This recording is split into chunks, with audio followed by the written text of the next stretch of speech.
안녕하세요. 머니시크릿입니다. 대한민국의 국가부채가 역사상 가장 빠른 속도로 증가하고 있습니다.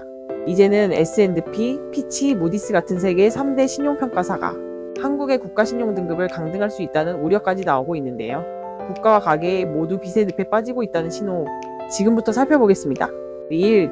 BIS 통계로 본 국가부채 24년 흐름. 국제결제은행 BIS에 따르면 2000년 9월 말 당시 한국의 GDP 대비 정부 부채 비율은 9%. 하지만 2024년 9월 기준 전망치는 45.3%로 5배 이상 급등했습니다. 같은 기간 미국은 51.1%에서 107.4%로 약 2.1배 증가했죠. 즉 한국의 국가부채 증가 속도가 미국보다 2배 이상 빠르다는 이야기입니다. 이는 세계적 기준에서도 매우 빠른 증가세로 신용등급 평가에 있어 경고등이 켜졌다는 뜻입니다. 2. IMF도 경고 2030년 60% 육박 전망. 이번엔 IMF 통계를 살펴보죠. 중앙정부와 지방정부 부채는 물론 비영리 공공기관의 부채까지 포함한 기준에서 2001년 말 한국의 국가부채 비율은 16.6%였지만 2024년에는 54.4%, 2030년에는 59.2%까지 오를 전망입니다. IMF는 이 수치를 근거로 한국의 중장기 재정 건전성에 구조적 리스크가 존재한다고 지적하고 있으며 이는 신용등급 하향 검토 사유로 연결될 수 있습니다.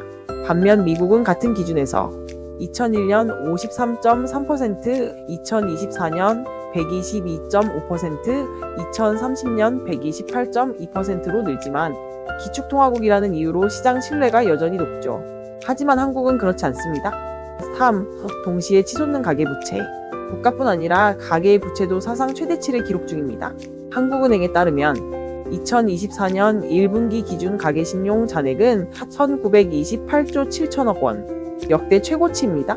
김민수 한국은행 금융통계팀장은 주택거래가 2월과 3월에 다시 살아나면서 주담대가 5월과 6월까지 일시 증가할 수 있다고 분석했습니다.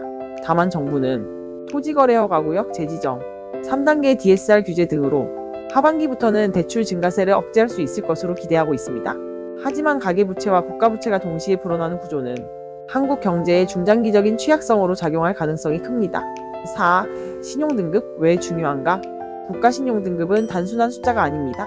한국 정부와 기업이 전 세계 자본시장으로부터 얼마나 낮은 금리로 돈을 빌릴 수 있느냐를 결정하는 지표죠. 만약 신용등급이 강등된다면 국채 이자율 상승, 기업 해외 차입 비용 증가, 외국인 자본 유출 가속화 등의 악순환이 시작됩니다. 2023년 미국은 부채 한도 갈등 끝에 S&P로부터 등급 강등을 당했고 시장에 큰 충격을 줬습니다. 한국도 예외일 수 없습니다. 지금은 선거, 복지, 경기 부양을 위한 단기 재정 확대가 아닌 지속 가능성 중심의 재정 전략 전환이 필요한 시점입니다. 좋아요와 구독, 알림 설정으로 함께 해주세요.